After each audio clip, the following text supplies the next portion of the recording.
तो आज हम सब ने देखा सुबह से महामहिम उपराष्ट्रपति जी, मनसुख जी,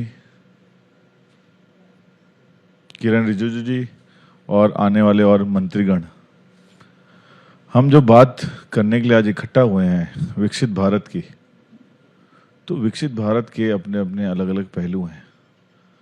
और जो हम गेम चेंजर्स विद एमजेबी जो बात करते हैं, हम उन्हीं लोगों से जाके बात करते हैं जो कहीं ना कहीं योगदान दे रहे हैं विकसित भारत को आगे बढ़ाने में। जो 2047 का विज़न है जो माननीय प्रधानमंत्री ने हम सबके सामने रखा है, और जिस तरीके से आज उपराष्ट्रपति जी ने बताया हमें कि किन किन क्षेत्रों में किस तरीके से आज भारत आगे बढ़ रहा है। जैसे मैंने कहा, मेरा देश उभर रहा है, आगे बढ़ रहा है। तो इसी के साथ मैं स्वागत करना चाहूँगा डॉक्टर अर्पित चोपड़ा जैन का, जो आए हैं इंदौर से हमारे साथ। आज हम उनसे समझेंगे कि किस तरीके से हेल्थ सेक्टर विकसित भारत में इसका अपना योगदान दे सकता है। तो सबसे पहले मैं आपसे समझना चाहूँगा अर्पित जी कि जो जब हेल्थ के बारे में हम बात करते हैं तो 4 पद्धति है जिसको माना गया है। उसमें एलोपैथी हो गया, यूनानी हो गया, आयुर्वेदा हो गया, होम्योपैथी हो गया। पर ये होम्योपैथी में सुपर स्पेशलिटी की क्या बातें कर रहे हैं आप? इसके बारे में थोड़ा सिंप्लीफाइड करके आप हमें समझाएं कि ये मॉडर्न होम्योपैथी से कितना अलग है। इससे बारे में आपसे पहला सवाल समझ जाएगा कि जो यहाँ यूथ और युवा भी देख रहा है, और जो लोग आज डेट में होम्योपैथी को सिर्फ साबूदाना की गोली मानते हैं, अगर शुद्ध हिंदी में बोलूं तो क्या ये सिर्फ साबूदाना की गोलियां हैं या क्या है? अगर आप हमें बताएं। सर, सबसे पहले मैं आप सभी को बहुत बहुत शुक्रिया कहूंगा, बहुत बहुत धन्यवाद कहूंगा कि आपके माध्यम से मैं आज एक ऐसे क्वेश्चन का आंसर देना चाह रहा हूं जो पूरी दुनिया जानना चाहती है। और निश्चित रूप से दोस्तों, ये मैं बिल्कुल बताना चाहूंगा कि जैसे कि भारत अब विश्व गुरु बनने जा रहा है, ये बात तो सभी को जिस तरीके से पता है, और आदरणीय मोदी साहब के नेतृत्व में हम ये काम बहुत अच्छे से और नेतृत्व के भाषा में भी देखें तो बहुत अच्छे से कर पा रहे हैं। तो निश्चित रूप से अब ये समय आ गया है होम्योपैथी, जो कि जर्मनी से ओरिजिनेट हुई थी, born and bought by Germany, जो कि क्लासिकल होम्योपैथी के नाम से जाना जाता है। लेकिन क्लासिकल होम्योपैथी में एक कंसेप्ट बताया गया है कि इट्स अ सेफेस्ट सिस्टम, लेकिन कहा जाता है कि ये बेसिक केसेस में काम करता है, जो स्किन है, हेयर है, या बेसिक एक तरीके से जो लॉजिकल कहा जाता है कि होम्योपैथी एक बेसिक केस है। लेकिन अगर हम क्रिटिकल केसेस में बात करें, क्रिटिकल केसेस का मतलब होता है जो वाकई मेडिकल साइंस के लिए चैलेंजेस केसेस हैं, जिसपे काफी रिसर्च हो रहा है। करीब 70 से 80% बीमारियां ऐसी है जिसमें काफी रिसर्च है, चाहे स्टेज 4 के कैंसर के पेशेंट हो, किडनी फेलियर के स्टेज 5 के पेशेंट्स हो, एक तरीके से ऑटोइम्यून कैटेगरी के पेशेंट्स हो, सर्जिकल कैटेगरी के पेशेंट है जिनमें सिर्फ सर्जरी बताई जाती है, या एक तरीके से लाइलाज बीमारी जिन पे जीवन भर दवाई लेने की मजबूरी आ जाती है।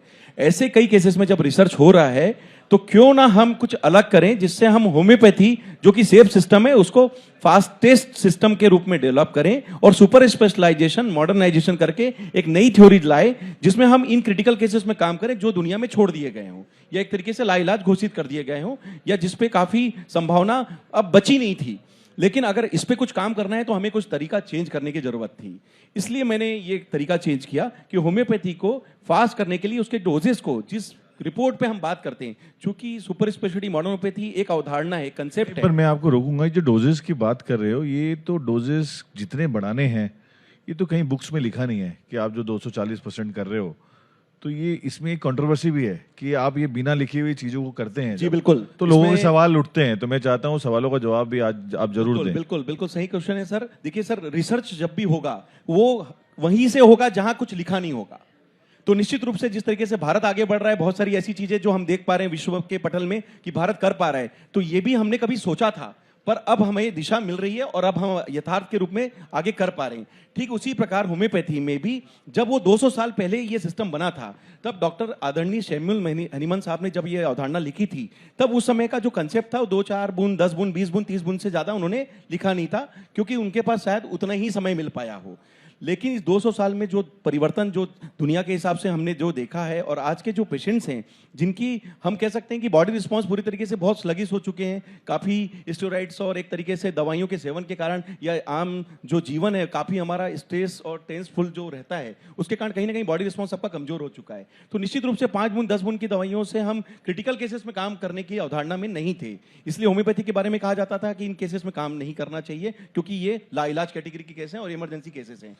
मुझे एक चीज बताइए डॉक्टर साहब, मैं आपको बीच में रोक रहा हूँ। जब आपने आज ये जो 10 बूंद 20 बूंद से 240 बूंद तक डालने लग गए, मैं जरा लेमैन की भाषा में सिंप्लीफाई करने की कोशिश कर रहा हूँ, क्योंकि हमारा जो चैनल है वो सिर्फ ना मेट्रो में, ग्रामीण इलाकों में भी देखा जाता है। तो हम ग्रामीण इलाकों के लिए और बाकी लोगों के लिए शुद्ध सिंप्लीफाइड मैनर में समझना चाहेंगे आपसे। आपने, जैसा मुझे बताया गया, लगभग 1 लाख पेशेंट्स को आप अभी तक देख चुके हैं और करीबन 3000-4000 लोगों का डेटा है आपके पास।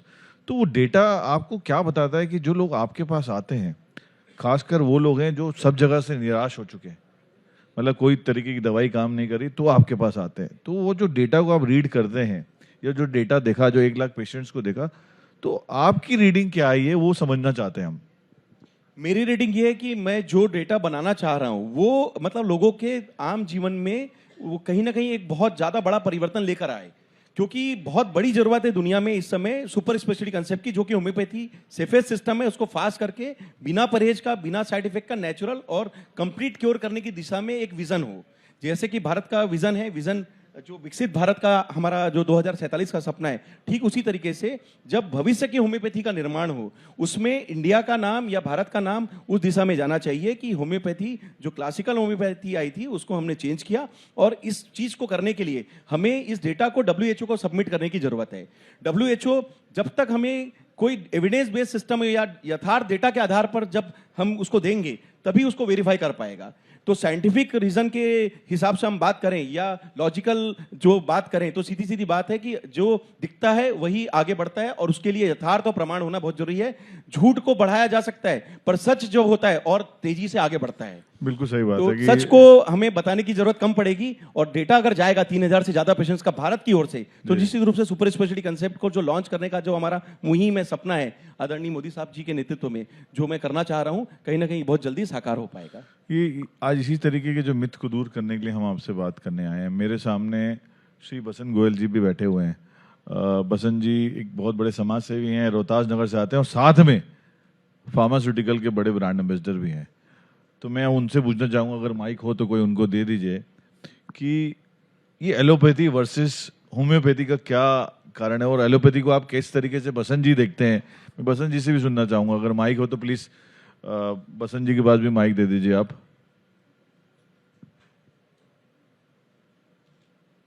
जब तक माइक पहुंचे यहाँ पे आपके पास, ये जो हमने जो देखा है बचपन से, बुखार होता था तो मम्मी कहती थी कि क्रोसिन खा लो ठीक हो जाओगे, बट साथ में ये भी एक धारणा थी कि ये जो साबूदाना की गोलियां हैं ये निकाल तो देंगी बट समय लगाती हैं।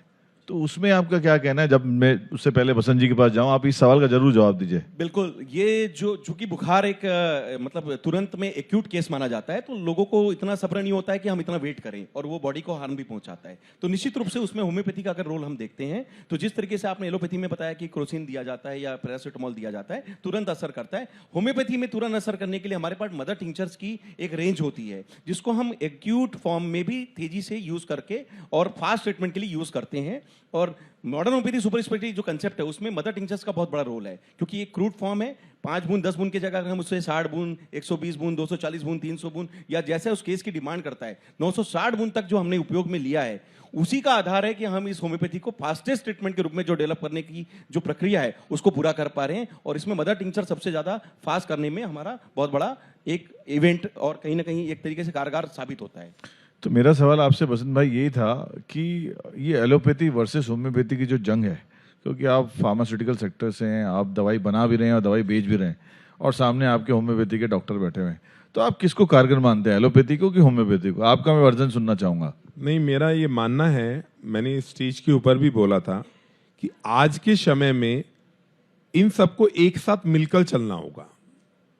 एलोपैथी के साथ होम्योपैथी और आयुर्वेदिक को एड ऑन करना होगा, तभी हम श्याम दान दंड भेद बोला जाता है। वो इसीलिए बोला जाता है कि किसी भी व्यक्ति को स्वस्थ करने के लिए, आज डॉक्टर अर्पित के पास ऐसे केसेज आ रहे हैं जिसको जो एलोपैथी में कह देते हैं कि आपकी जिंदगी 15 दिन की बची है, और उसको ट्रीट कर रहे हैं।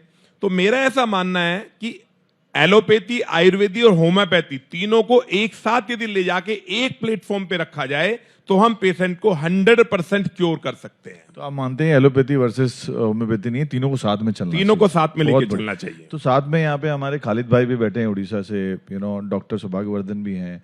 ये सब यही जानना चाहते हैं आपसे कि आप जो आज ब्रांड एम्बेसडर बने हैं ब्रिक्स में भी जाके, आपको एक जिम्मा सौंपा गया है कि आप पूरे वर्ल्ड वाइड इस कॉन्सेप्ट को आगे ले जाएं, तो ये इस अचीवमेंट को आप कैसे देखते हैं और आपका प्लान क्या है, इसको कैसे आप आगे बढ़ाएंगे? और मैं इसके लिए हमारे आदरणीय प्रधानमंत्री साहब आदरणीय नरेंद्र मोदी जी को बहुत बहुत धन्यवाद और आभार दूंगा कि उन्होंने हमें मौका दिलवाया।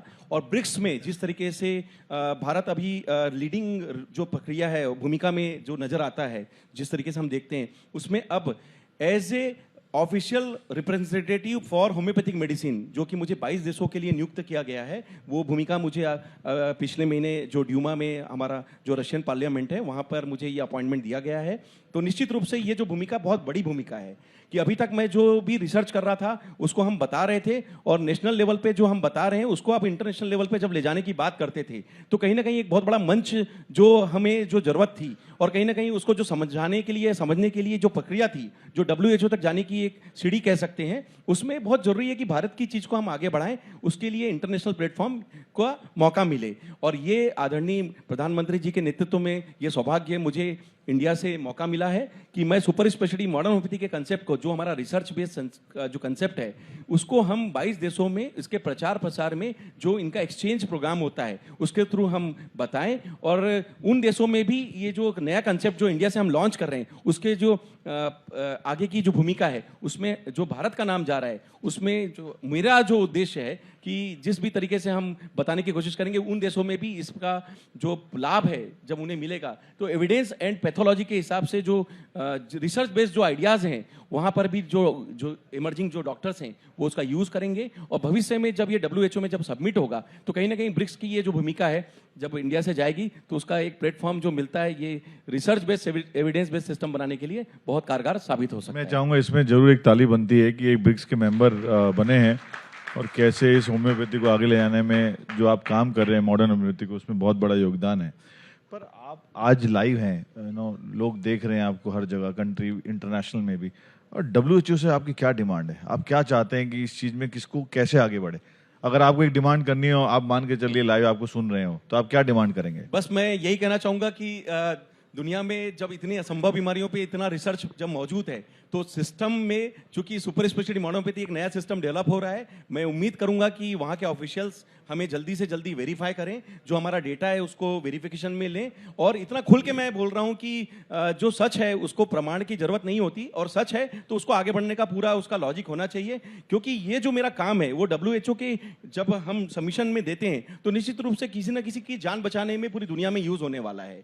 तो जब हम फिजिकल, मेंटल और सोशल वेलबींग की बात करें, जो कि WHO की हेल्थ की एक्चुअल डेफिनेशन है कि जब हम किसी पेशेंट को ठीक करें तो फिजिकली ठीक करें, मेंटली उसको कॉन्फिडेंस दें, और सोशली उसको समाज में जिस बात के लिए वो जाना जाता है, माना जाता है, उस चीज का वो डॉक्टर कह सकते हैं, वहां पर वो अपनी भूमिका अच्छे से कर पर्याप्त रूप से अपन समय दे सके या वहां पे खड़ा हो सके। तो निश्चित रूप से इस भूमिका को क्लियर करने के लिए हमें पेशेंट्स को हेल्थ का डेफिनेशन को पूरा करने के लिए उसे ठीक करना होता है, और जब सब लोग छोड़ देते हैं तो उस रिसर्च का फायदा WHO के माध्यम से जब पूरी दुनिया में अगर पता चलेगा तो सुपर स्पेशलिटी मॉडर्न होम्योपैथी का जो फायदा है किसी की जान बचाने में, और असंभव से संभव, इनक्यूरेबल टू क्यूरेबल जो प्रयास है, I am possible means impossible को जो हम कहीं ना कहीं क्लियर कर रहे हैं, तो वो जो शब्द की व्याख्या है वो हम भारत के माध्यम से आगे WHO के सहयोग से पूरा करेंगे, ऐसी हमारी भावना है और अवधारणा भी है। और उम्मीद है कि आप सभी के माध्यम से जिस तरीके से रिसर्च का डेटा बहुत जल्दी आगे जा रहा है, हमें उम्मीद है कि इसका प्रभाव पूरी दुनिया को कहीं ना कहीं अच्छे रूप से मिलेगा। मैं चाहूँगा अपने कलीग आशीष से कि 2 क्वेश्चंस ऑडियंस से लेना चाहेंगे कि अगर कोई हमारे में से ऐसा है कि जिसने मॉडर्न होम्योपैथी को कभी ना कभी अपने इलाज के लिए यूज़ किया हो, तो उनका अनुभव भी सुन लेते हैं, लाइव टेस्ट भी हो जाएगा आपका यहाँ पे आज, लोगों को क्या मानना। अगर खालिद भाई से सवाल पूछा जाए, खालिद खान साहब, आपका क्या व्यू है? आपने कभी मॉडर्न होम्योपैथी यूज़ किया है कभी किसी बीमारी में? ये हम लाइव सुनना चाहते हैं आज कि मॉडर्न होम्योपैथी वर्सेस एलोपैथी में कितना डिफरेंस है, और क्या लोगों को ये सही में ठीक करने में मदद कर रहा है? आपका क्या अनुभव है इसमें? देखिए, होम्योपैथी और एलोपैथी की लड़ाई तो हम लोग बचपन से सुनते आते हैं, लेकिन जहाँ तक मुझे मालूम है कि मेरे पापा ने, मेरे फादर ने हमेशा होम्योपैथी को ही इस्तेमाल किया। आखिरी वक्त में भी जब उनको सारे डॉक्टर्स ने जवाब दे चुके थे कि अब और ज़्यादा वक्त आपके पास में नहीं है, तो उस वक्त भी उन्होंने लास्ट स्टेज में होम्योपैथी को ही लिया। और जहाँ तक मेरे लेने का सवाल है, तो अभी तो वैसे वक्त और ज़रूरत आई नहीं, और कभी सर्दी खांसी ज़ुकाम होता है तो हम लोग तो मज़दूर हैं, तो भागना पड़ता है, इसलिए जल्दी से एलोपैथी लेके अपने आप को ठीक करके भाग लेते हैं। तो आप होम्योपैथी यूज़ नहीं कर रहे हैं अभी भी? सर, वैसे ज़रूरत नहीं पड़ रही है, लेकिन अगर मेरी डॉक्टर साहब से बात भी हुई है कि मैं स्पेशली आपके पास में आऊँगा, और स्पेशली अभी मैं फ़िलहाल डायबिटिक हूँ, तो जी, उसके जी, बारे में मैं thank you. आपसे जानना चाहूँगा, और शुरुआत अगर करूँगा तो होम्योपैथिक से ही करूँगा। पीछे से कोई हमारा दोस्त यार अगर होम्योपैथी यूज़ करता हो, मॉडर्न होम्योपैथी, अगर कुछ अपने अनुभव शेयर करना चाहे तो प्लीज़ ज़रूर खड़े होकर अपना परिचय देके बिल्कुल बोलें। अगर आप खड़े होके अपना परिचय दें।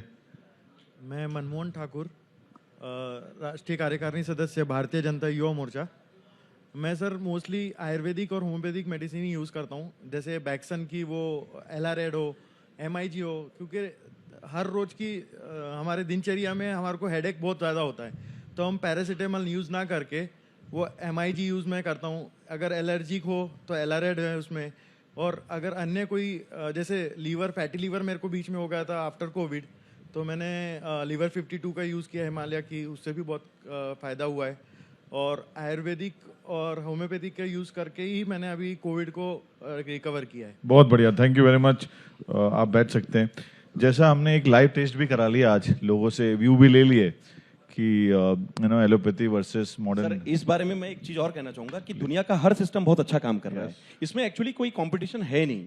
सही मायनों में एलोपैथिक सिस्टम एक अपना फुल डिफाइंड सिस्टम है, वो भी रिसर्च करता है Yes. और पूरी प्रक्रिया के साथ वो ट्रीटमेंट करता है। Yes. उसी तरीके से आयुर्वेद इंडिया से बनाया हुआ सिस्टम है, जिसपे हम अपना अच्छा काम कर रहे हैं। होम्योपैथी जर्मनी से ओरिजिनेट हुआ है, पूरी वर्ल्ड वाइड चूंकि गया है, और दुनिया के अधिकांश देशों में एलोपैथी के बाद दूसरे नंबर पे अगर कोई सिस्टम चल रहा है तो वो होम्योपैथी है। तो निश्चित रूप से होम्योपैथी का अपना रोल है। बस एक ही चीज है कि जहां पर रिसर्च का अवधारणा आता है, जहां पर सभी चीजें छोड़ दी जाती है, तो कहीं ना कहीं उसमें कुछ नया करने की जरूरत थी। तो वहां पे कोई कंपटीशन या एक तरीके से आर्ग्यूमेंट नहीं होता है, वहां पर जरूरत होती है। तो आवश्यकता के पीछे आविष्कार होना चाहिए। एग्री। आपका कहना है कि चारों पद्धति अपनी जगह बिल्कुल सेफ है और अच्छा काम कर रही है। और रही है। अभी मेडिकल साइंस के हिसाब से हम देखें तो वाकई इन सभी को यूनाइट होने की बहुत ज्यादा जरूरत है। बिल्कुल, जैसे अगर हम बसंत कोविड भाई के ने भी हिसाब से बताया। बात करें तो जैसा कि सर ने कहा कि कोविड में उन्होंने एलोपैथी के साथ इवन होम्योपैथी का भी यूज किया। मैं आपको एक पर्सनल मेरा एक अनुभव बताऊंगा कि वेंटिलेटर पे पहुंचा हुआ पेशेंट जो कि 35% सैचुरेशन पे लगभग छोड़ दिया गया हो, कोविड में जो लंग्स की सैचुरेशन अगर कमजोर हो जाए तो वेंटिलेटर की स्टेज भी उसके लिए असहनीय हो रही है और बिल्कुल जान बचाने लायक स्थिति नहीं थी। वहां पर होम्योपैथी का 480 बूंद दिन में 4 बार का डोज देकर हमने उस पेशेंट को रिवाइव किया है, और आज भी वो पेशेंट नीमच मंदसौर में आज अपने परिवार के साथ स्वस्थ जीवन जी पा रहा है। तो अगर हम हॉस्पिटल में जाकर अगर modern homeopathy super speciality concept से भी अगर किसी की जान बचाने के लिए अपनी भूमिका दे सकते हैं तो निश्चित रूप से यूनाइटेड होने का फायदा हमें पेशेंट के जीवन बचाने में मिलता है। और यही हमारी उम्मीद है कि हम मिलकर काम करें और कहीं ना कहीं इस देश में जो समभाव, जो हमारा वसुधैव कुटुंबकम की जो भावना है, जो हम सभी पूरी विश्व को देना चाहते हैं, तो निश्चित रूप से उसमें एलोपैथी, होम्योपैथी, आयुर्वेदिक, यूनानी अगर मिलकर काम करें, जिसमें होम्योपैथी का अगर सुपर स्पेशलिटी कंसेप्ट आ जाए तो निश्चित रूप से लोगों को फायदा और ज्यादा मिलेगा। तो मैं आपसे जाते जाते 3 सवाल और लेता हूँ। पहला मैं आपसे समझना चाहता हूँ कि हमने आज होम्योपैथी, मॉडर्न होम्योपैथी और सारी पद्धतियों के बारे में समझने की कोशिश करी बारीकी से आपके थ्रू और बाकी हमारे जो दर्शक हैं, और साथ में ये भी कहा है कि भाई सारी की सारी पद्धति अपनी जगह बहुत सही हैं, अच्छे से काम कर रही हैं, रिसर्च बेस्ड हैं, आप सबका सम्मान कर रहे हैं चारों पद्धति का भी। बट जब डॉक्टर अर्पित की बात आती है, क्योंकि आप इंदौर से इस काम को आगे बढ़ा रहे हैं, जो लोग देख रहे हैं, आप अभी हम दिल्ली में बैठे हैं, बॉम्बे से लोग आए हुए हैं, यहाँ पे उड़ीसा से आए हुए लोग, अगर आप तक पहुँचना है तो कहाँ इंदौर ही आना पड़ेगा कि आप कैसे किस तरीके से लोगों को ट्रीट करेंगे आगे जाके, इसके बारे में जरूर बताएं। दोस्तों, मैं एक आपके भारत 24 चैनल के माध्यम से, चूंकि अब ये चैनल भी ग्लोबल चैनल है, मैं बिल्कुल यही बात अपने क्लिनिक के लिए भी बोलना चाहूंगा कि अब हमारा जो इंदौर का जो क्लिनिक है, चूंकि मेरा मात्र एक सेंटर है, मैं आपके चैनल के माध्यम से बहुत क्लियर बताना चाहूंगा कि इस समय मेरे नाम से दुनिया में दूसरा सेंटर अगर कोई बताता है तो बहुत ही गलत बता रहा होगा। मेरा केवल एक मात्र सेंटर है जो कि इंदौर का मेन सेंटर है, जो कि आरोग्य सुपर स्पेशलिटी मॉडर्न होम्योपैथी की क्लिनिक के नाम से मौजूद है। और चूंकि वो क्लिनिक अब लोकल की जगह ग्लोबल क्लिनिक है, तो वहां पर हम ऑनलाइन सिस्टम के माध्यम से करीब 19 देशों में अपनी सेवाएं ऑलरेडी अपने 8 डॉक्टर्स की जो मेरी टीम है उसके माध्यम से दे रहे हैं। अगर आप हमारे पास फेस टू फेस कंसल्टेशन के लिए आना चाहते हैं तो इंदौर आकर जंजीर वाला चौराहा स्थित न्यू पलासिया स्थित क्लिनिक पर आकर हमसे मिलें। अगर किसी कारण से आप हमारे पास आने की स्थिति में नहीं है तो भी हमने इतना स्मूथ सिस्टम किया है कि डिजिटलाइजेशन की ये जो युग है, इसमें व्हाट्सअप या आप एक तरीके से सोशल मीडिया के माध्यम से, ईमेल के माध्यम से या यूट्यूब के माध्यम से भी आप जहां से हमारे बारे में समझते हैं आप हमसे जुड़ें और अपना डेटा हमें शेयर करें। हम लोग आपका केस टेकिंग लेकर आपको कुरियर के माध्यम से, ऑनलाइन सिस्टम से भी आपके देश में जिस जहां आप रह रहे हैं, हम आपको मेडिसिन की डिलीवरी सुनिश्चित कराने के लिए हम लोग बाध्य हैं और एक तरीके से उसकी सेवा देने के लिए हम पूरी कोशिश कर रहे हैं। बिल्कुल, अभी तो, आप ये कह रहे हैं कि डिजिटली भी आप इस चीज को इंश्योर कर रहे हैं कि कोई क्योंकि भी सर कहीं बैठा हो। जिस केस में मैं काम करता हूं तो लोगों को ये लगता है कि चूंकि क्रिटिकल केस है, उनकी जान मेरे हाथ में रहती जी। है, तो निश्चित रूप से उसके लिए उनका विश्वास और एक कह सकते हैं मेरे जुनून या मेरी मेहनत बहुत ज्यादा रहती है। इसलिए मैं अपने आप को मल्टीपल्स में ना ले जाकर मैं एक जगह केंद्रित हूं। अभी फिलहाल मेरा इंदौर का सेंटर है और चूंकि लोगों की उम्मीद रहती है कि मैं खुद डील करूं और इन केसेस में ज्यादा अच्छा परफॉर्मेंस दूं, तो हालांकि मेरे पास पूरी 8 डॉक्टर्स की टीम है, लेकिन चूंकि सम्मान और पेशेंट्स की जो भावना होती है वो कहीं ना कहीं साइकोलॉजी से भी जुड़ती है और मेरा वहां रहना उनके लिए शायद मस्ट भी होता है। इसलिए मैंने उसको सुनिश्चितता उपलब्धता कराने के लिए उसको ऑनलाइन सिस्टम से जोड़ दिया है ताकि आप हमसे कहीं से भी बिल्कुल, रहकर अभी बात करें। और यहाँ पे दुनिया डिजिटल की तरफ बढ़ रही है, तो आप ट्रीटमेंट का फायदा ले डिजिटल को तरफ आप बढ़ाने की कोशिश कर रहे हैं। अब जैसा कि हमारा जो शो भी है, जो हम करते भी हैं गेम चेंजर में, हम उस गेम चेंजर की निजी जीवन में भी झांकने की कोशिश करते हैं। तो उसके 2-3 सवाल मैं आपसे आखिरी में ले लेता हूँ कि आपकी पैदाइश हुई है गुजरात नवसारी में, पढ़ाई करी आपने छत्तीसगढ़ में, शादी करी आपने इंदौर में, एमपी में, तो मतलब तीनों राज्यों का आपको अनुभव है। तो बचपन में आपने, मुझे बताया गया कि पढ़ाई लिखाई में आप बड़े मतलब होनहार और तेज थे, तो आपका ध्यान कैसे है? क्योंकि आपकी फैमिली में 19-20 डॉक्टर हैं, जो मुझे रिसर्च के दौरान पता चला, तो वो सारे के सारे डॉक्टर एलोपैथी की तरफ हैं। तो आपको ये कैसा थॉट आया कि मुझे इस फील्ड में जाना है, मॉडर्न होम्योपैथी में, सुपर स्पेशलिटी में आगे बढ़ना है? सर मेहनत करने की प्रेरणा परिवार से शुरू से मिलती रही है। फादर बिजनेसमैन रहे हैं, काफी मेहनत की है उन्होंने, देखा है हमें, और उनका भी एक ही कहना था कि कुछ भी शॉर्टकट नहीं होता, और खास करके मेडिकल साइंस में तो शॉर्टकट होता ही नहीं है। एक डॉक्टर को प्रैक्टिस जमाने में 20 साल लग जाते हैं और उसका नाम के साथ उसके जो अवधारणा को बनाने में उसको अपना जीवन पूरा लग जाता है, और 50-60 साल की प्रैक्टिस में वो डॉक्टर तब जाके माना जाता है कि ये बहुत अच्छे डॉक्टर है। तो कहीं ना कहीं मेडिकल साइंस की ये जो अवधारणा है मेरे घर में शुरू से मैंने देखी है।